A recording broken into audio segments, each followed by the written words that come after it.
What is up, Waffle Gang? I do hope you are well. My name is Mark, and today we're covering some more r/am I the butthole. If you'd like to skip the initial waffle, timestamps are in the description and along the timeline below. But if you are new here, please consider hitting that like, that subscribe, and maybe that notification bell too, as it all really helps out our channel.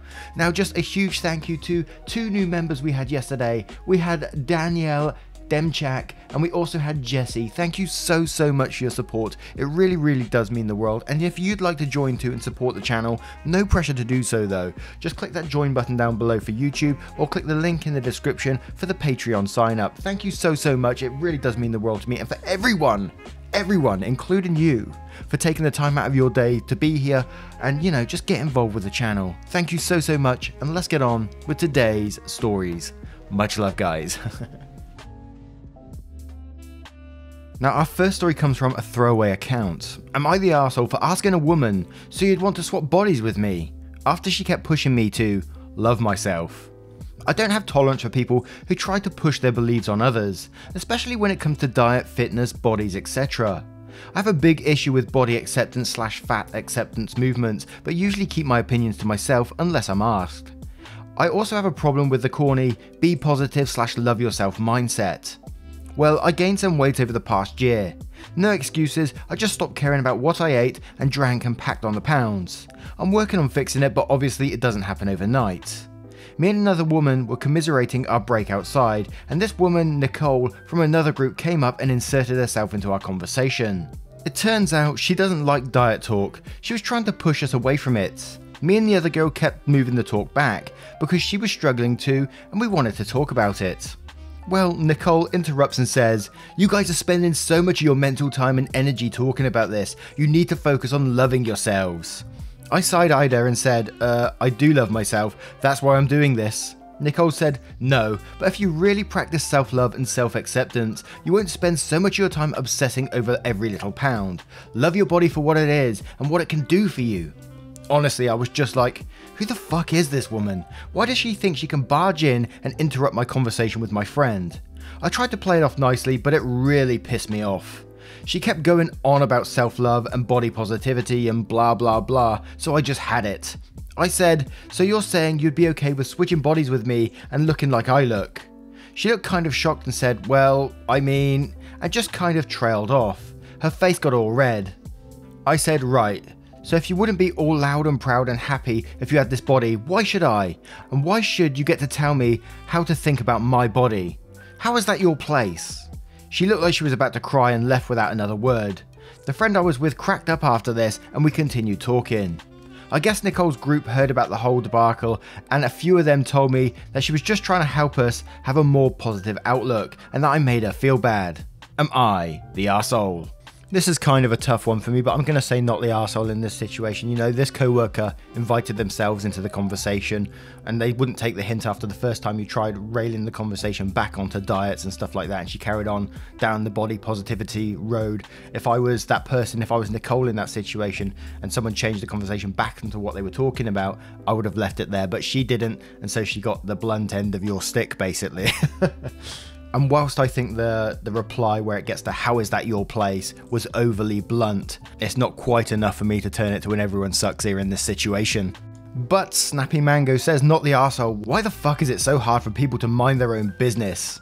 And Callie the Blaze says, "While body positivity and self-love are important things, weight and size are a sensitive area. You don't go shoving your views on either side at people like that. One mention might be okay depending on circumstances, but unless you have a really close relationship with someone, that's where you stop. Proselytizing aggressively about anything as rude and toxic positivity is, well, toxic. ETA forgot to vote, not the arsehole." And Relaxed Canadian says, "Not the arsehole at all. Someone butted in your conversation with an unwanted opinion, wouldn't take a hint and leave, and then got upset when you confronted her with her hypocrisy. She needs to get over herself, and you should ignore what her and her friends say. Your body, your choice. I hope you do love yourself as you are, but good for you too for wanting to improve. I'm sure you know you can hold both views at the same time.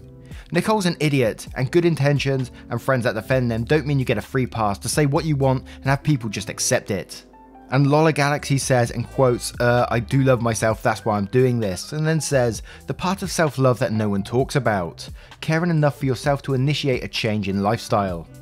And Serge RN for the win says, ugh, I imagine that Nicole's is probably the kind of person who goes around telling people to smile, which irritates me to no end. No one else has the right to adjust your body, your outlook, or anything in between, and shouldn't even attempt it unless you ask for it. Not the arsehole. Now, I turn this one to you guys. What do you think of this situation? Do you think that OP is right? Do you think they was overly blunt in the situation? Let me know in the comments below. And our next story is from Legitimate River 4033. Am I the arsehole for telling my future sister-in-law that I won't be attending her child-free wedding, causing a lot of my other family members to drop out as well? My future sister-in-law is marrying my brother next summer, and they are planning to have a child-free wedding. I have about 3 other sisters, and we all have kids, as do most of my cousins at this point. Our family is kind of spread out over the country, and my brother/sister-in-law's wedding is out of state for most of us. Once I found out they wanted to make it child-free, I began to lose interest in going to the wedding. I don't want to be away from my kids for a couple of days, and it's just a hassle to find them living arrangements for when my husband and I are gone, especially since most of our adult family members will be at the wedding. We'd have to leave the kids with some friends. However, I get that this is her wedding and her decision, so I just declined to go, stating that I don't want to leave my kids alone without any family to watch them. After I dropped out, my other sisters got the courage to drop out as well, as they also have toddlers they didn't want to leave behind for a couple of days. Then my cousins began declining to come as well. Now it has become a huge deal in the family and caused a lot of drama. My brother has called me and yelled at me saying that I was the one who caused all the problems. I was firm when I told him I wasn't going to his wedding unless I could bring my kids, and that all our sisters/cousins pretty much felt the same way. My parents, who are also paying for half of their wedding, are also pissed that so many family members on our side aren't coming. They were already somewhat against the idea of a child-free wedding in the first place, and have now started pressuring sister-in-law to not make it child-free. My sister-in-law refuses to meet in the middle and says the wedding will remain child-free, but she's also mad at all of us for not coming. She also still expects my parents to help pay for it, which I doubt they'll do at this point. Lol. I'm fine with having a child-free wedding, I just don't want to be a part of it if it means being away from my kids for days. Am I the arsehole? Edit. People are asking why I'm mostly talking about my sister-in-law and not my brother in the post.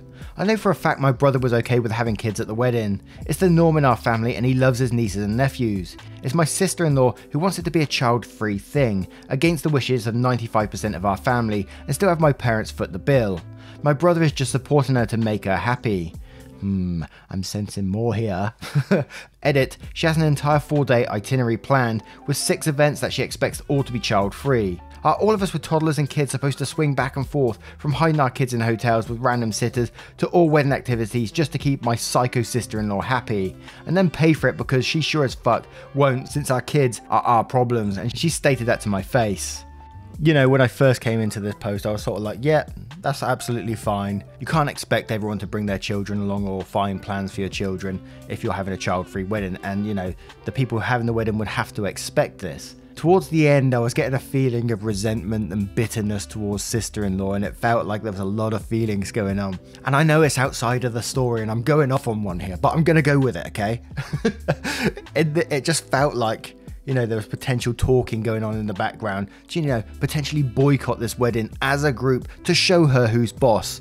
And the fact that she found, you know, they might lose the money that the parents were going to give them, and because she put a big lol at the end there, and it was like, ha ha ha, they might not even get the money anyway. And in these situations, I just think there's much better ways to deal with it. You know, if there's an argument happening, there's something brewing, it can be discussed, you know. And you say in this that your sister-in-law refuses to meet in the middle and says the wedding will remain child-free. Where is the fucking middle in this? There's either children there or children not there. Well, you bring half your kids or something. I don't get it. So wedding couple, definitely not the arseholes for wanting to have a child-free wedding. That's on them. You wouldn't be the arseholes if you didn't want to go and you made no fuss about it, but it seems like there was something going on in the background, some sort of boycott here going on. That's the way it feels to me anyway. So for that reason, I will say you are the arsehole. But let's check out some of the comments to see what they say. Username 52 says, you're the arsehole because you don't seem to know what meet in the middle means. She wants her wedding to be child-free. You want her wedding to not be child-free. You think she won't meet in the middle because she's not changing to what you want. It's super common to have a group babysitting at a hotel. All your siblings/cousins can pool resources and get a few people to stay a few hours at the hotel and watch the kids. Maybe even have your parents pay for it as part of the wedding fees. If you don't want to go, don't go, but it doesn't seem like you are trying to actually work something out. And Northern Lit Up says not the arsehole. People are entitled to a child-free wedding, but they also have to understand that it's not going to be realistic for most people to leave their kids for days, especially young ones. There should have been anticipated consequence of a child-free wedding. Your sister-in-law shouldn't have to change her child-free wedding, but she also doesn't get to be mad at out-of-state parents for not coming. Edit, wow, thanks for the awards. Who knew common sense was so popular? But again, I don't even think it says sister-in-law was mad. It was the brother who phoned up in the end. Yeah, whatever. And Amiable Aardvark says, I think I butchered that name, you're the arsehole for saying she also still expects my parents to help pay for it, which I doubt they do at this point, lol. And then says, lol, if someone was offered financial help for a wedding, then it is yanked from under them, and you lol. Obviously you feel morally superior. Don't go to the wedding, that doesn't make you the arsehole, but hopefully you can have a little more compassion for the situation as a future sister-in-law. And PR Mink says, you're the arsehole. First of all, you're not fine with it, so stop saying you are. You're just trying to make yourself feel better. Second, you've now orchestrated a full-on boycott of her wedding, whether intended or not, and you seem to think it's funny. That's cruel. I don't think this is about the kids. I think you just don't like her and won't admit it because it makes you look bad. If you love your brother, you'd find a way to be there. Period. I have a hard time believing that there's no possible way you can group the kids together with a babysitter for a few hours. Of course you can, but you don't want to.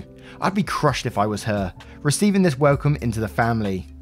And Palo Terrific says, OP deleted a comment where she called sister-in-law a gold-digging hoe. Oh dear. And she's taken advantage of their parents' money. If this was purely a, am I the arsehole for not wanting to attend a multi-day, out-of-state child-free wedding, the answer would be no. However, it's clear that OP has personal issues with sister-in-law and is hiding behind her children as an excuse. OP finds it funny that so many people are dropping out of attending the wedding and literally call sister-in-law a psycho in the edits. OP, you're the arsehole so hard. Also, to everyone in the comments saying they are so shocked at all the you're the arsehole votes, and it's just because this sub skews child-free. Reread those comments. No one is voting you're the arsehole because OP doesn't want to leave their kids behind. We're voting you're the arsehole because of OP's attitude and clear dislike of her sister-in-law. OP sucks ass, and not because of her kids. Now, I turn this one to you guys. What do you guys think of the situation? Let me know in the comments below. And our next story is from a throwaway account. Am I the arsehole for getting mad at my girlfriend for lying about having a pet kangaroo? Throwaway. My 28 female and my girlfriend 27 female met my parents for the first time. We're staying for a few days. My parents are excited my girlfriend is Australian.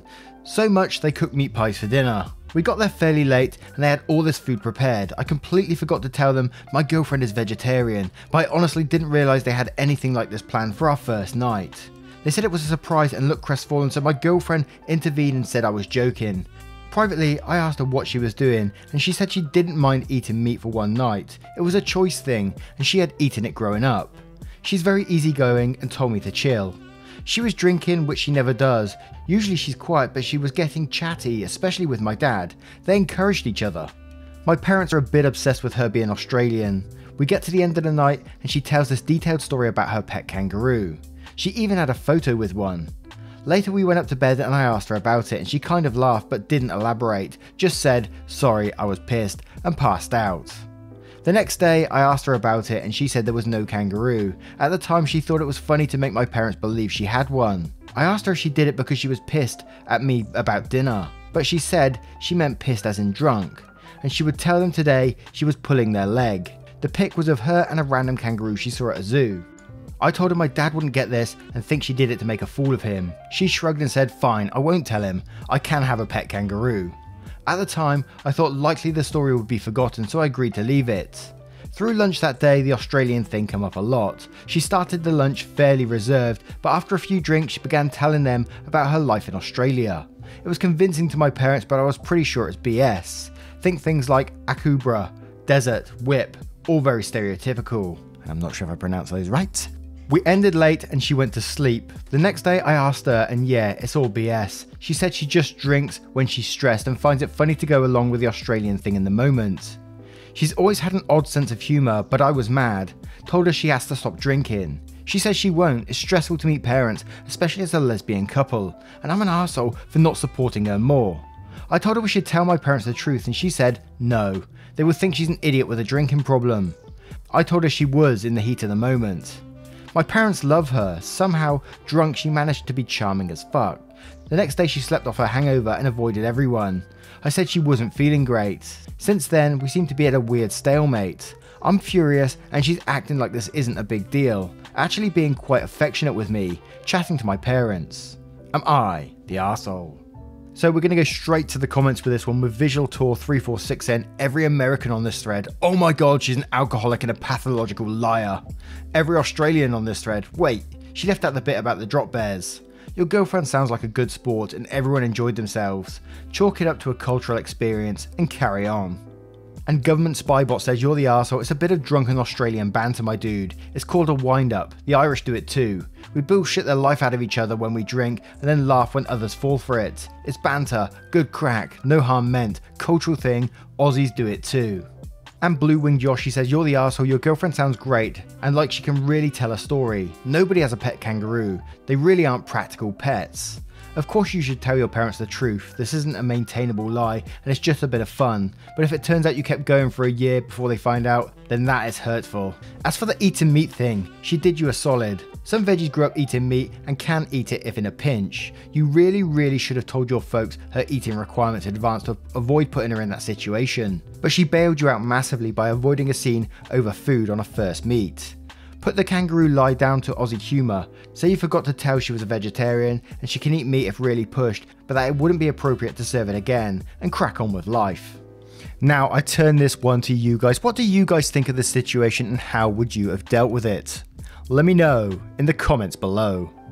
And our next story is from a throwaway account. Am I the arsehole for forcing my brother-in-law to hold my baby, his nephew, just for a bit while I was folding laundry and traumatizing my brother-in-law? I honestly didn't know the reason why he was so reluctant. This happened a few days ago. So while I, 25 female, was around 6 months pregnant, my husband, 25 male, was unfortunately furloughed from his job. So we moved into his brother's 38 male house. His brother is fairly well off, but I'm not exactly sure what he does for a living, but he's mostly just in his office from 8 AM to 8 PM, so I don't really interact with him, but I do appreciate that he let us move in while we're in a tight spot. When we moved in, he made it a hard rule that I will have nothing to do with the baby, so don't expect anything from me, but otherwise you can have free reign of the house. That was around 5 months ago. Brother-in-law actually doesn't really interact with any of his nieces or nephews, sister-in-law's kids, 4 of them all under 10. As my husband has told me, but he does send them gifts for birthdays and stuff, but definitely not an involved uncle. Skip to now, we have a beautiful baby boy, and brother-in-law stayed true to his words of not wanting anything to do with his nephew. He just mostly stays in his office. My husband thankfully landed a job in the same field as his last job about a week ago, and even better, he's able to work from home. So we're set to move when we can save up a little more. He was working when everything went down. Yesterday, while I was folding laundry, my son was getting fussy and wanted to be held. And at that moment, my brother-in-law came out of his office to grab something. I asked him if he could just quickly hold his nephew while I finished up folding laundry. He casually just says, "Nah, I'm good," and started to walk away. I admit I got really freaking mad at that point, like he can't help for a minute while I finish up folding laundry. So I picked up my son and walked over to brother-in-law and placed him in his hands and said, "Just help out, it's just a baby, it won't kill you or anything." My yelling upset my son, so he started crying. He handed me back my child and very coldly says, "I told you I'm good," and then he quickly retreated to his office. I was left really confused and my husband came out of the room he was working in to see what all the commotion was about. I explained what happened, he just starts freaking out and said I shouldn't have done that, and he goes off to talk to his brother. My husband is now demanding I apologise to brother-in-law and explain something that no one has ever told me. Apparently, brother-in-law had a wife 10 years ago who passed during childbirth, and the child later passed due to other complications, and brother-in-law never really got over it. My heart sank. I asked why I was never told this, and all he said is, "My brother is a very private guy, and it wasn't any of your business knowing his past, please just apologise to him." But I wasn't able to. He has yet to come out of his office or room, and my husband leaves food at brother-in-law's door. So I want some outside perspective. Am I the arsehole for forcing my brother-in-law to hold his nephew, but accidentally opened a pretty bad scar? So brother-in-law kindly let you move into his house and give you pretty much free reign of the house, said you can do what you like, there's only one rule, and that is that he wants nothing to do with the children. You know, that's one rule, one boundary. And you crossed it, and then you got mad because he didn't want to hold the child. And yes, you're the arsehole is what I'm saying. And before we even got to the end, as I was reading through it and I was thinking, when she said about like, can't even help for 1 minute while I finish up folding laundry, and I thought, well, that's going to lead to other things anyway. So yeah, I wouldn't blame him for trying to keep those boundaries, and that's without even the end bit, the massive end bit. Oh yes, absolutely arsehole. One boundary, that's all he had, and he gave you free run of his house, and then this. Obviously the guy needs some sort of assistance, but he asked for that one thing and you broke those boundaries. So yes, you're absolutely the arsehole in the situation. But let's check out some of the comments to see what they say. And Terra says, lol, OP isn't homeless because brother-in-law was kind and gracious. Brother-in-law, I just have one boundary, keep your baby away from me. OP gets pissy and forces brother-in-law to hold the baby. Husband says, you should apologize for breaking boundaries and picking fights with a man who's keeping a roof over our heads. OP, shocked Pikachu face. Yeah, you're the arsehole. Not everyone feels comfortable with kids. You already got a fucking house from the guy. You owe him, not the other way around. Edit, you all gave me over 30 awards for a damn meme. Freddie Mercury, bless you folks. Queen Oreo says you're the arsehole. He said no. No means no. Yes, you're a giant arsehole for bullying a grown man into doing what you wanted. It doesn't even matter why he didn't want to hold your baby, but it does make that much worse. You owe him a very sincere apology. And Miranda Adria says you're the arsehole. No means no. No does not mean no, but this one time I'll make an exception, lols. You don't need to know the reason why, just needed to respect his one house rule. He was kind enough to let you stay there while you and your hubby got back on your feet, and he only had one thing he asked of you, and you still couldn't follow through with that. And Toasty says you're the arsehole. Let's quickly forget about the tragic reasons. Brother-in-law didn't want to hold your son. You can't just force him to hold his nephew. He set out those rules when he let both you and his brother move in during a difficult situation. Not knowing the tragedy as to why he's not an involved uncle isn't a reason to think it's okay to just forcefully make someone do something that they don't want to do. You just can't do that. Overall, the story was incredibly sad, and I feel bad for brother-in-law for having someone like you who does not care about his personal boundaries. I hope he seeks help to try and get past his trauma. 10 years is a very long time. Now I turn this one to you guys. What would you do in this situation and how would you deal with it? Let me know in the comments below.